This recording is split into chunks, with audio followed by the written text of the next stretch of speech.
Короче, понял, в 2016 на горе в Геленджике отдавали такой огромный банкет, там 600 человек, греческая свадьба просто. Сам грек оливки привозил, понял, на греческий салат.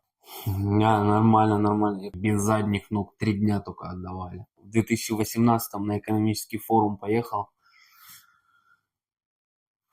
300 барашек за день разделал. 8,5 минут барашка разделывал. Не гадайся. Понял, 8 с заготовщиком поехал, 8,5 минут барашку разделал. В 2008 помню, свадьба армянская была. Вся Абхазия приехала. Вся Армения приехала. Четверть Сочи приехала. И 2 миллиона человек с Москвы приехало. Мы 2 месяца этот банкет отдавали. 2 месяца, они еще 4 года доедали это. Понял, вот такая тема.